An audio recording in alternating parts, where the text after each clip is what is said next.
Sebetulnya bukan tidak terdistribusi. Pada waktu kita undang mereka belum datang gitu. Ya podo ae toh Pak. Iya. Ngapain aku ngerapatkan susah-susah Bapak ini? Aduh. Balik-balik kok. Capek aku Pak. Dikira aku nggak capek apa? Udah jelas.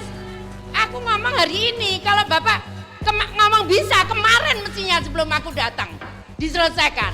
Tapi kenapa nggak diselesaikan? Marah aku jadinya Pak. Aku sudah usaha nggak marah, Bapak bikin marah. Aku nih loh Pak, Kanda itu kita sampai aku usahakan solusinya. Bukan saya ngomong Bapak nggak bisa, nanti Bapak datang lagi. Karena terlalu jauh orangnya nggak datang lagi. Bu ini orangnya nggak datang lagi. Sampai mau berapa kali Bapak begitu? Sepaham Pak? Saya sudah bisa baca Pak. Mereka bukan tidak mau. Tapi kalau nggak ada transport, nggak ada itu gimana terus? Paham ya Pak? Ya Bapak datang ke kantor desa. Bapak nggak apa-apa, Bapak ada kendaraan.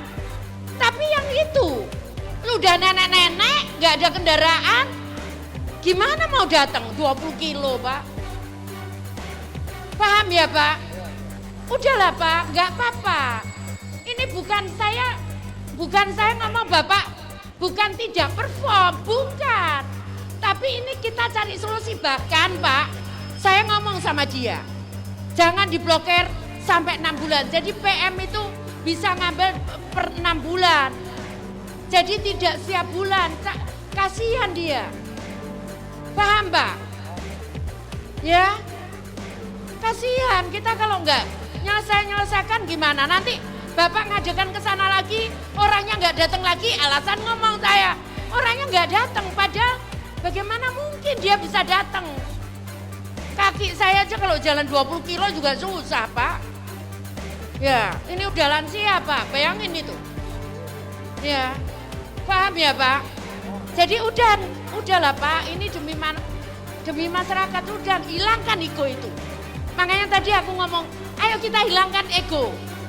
Tujuan kita adalah membantu masyarakat.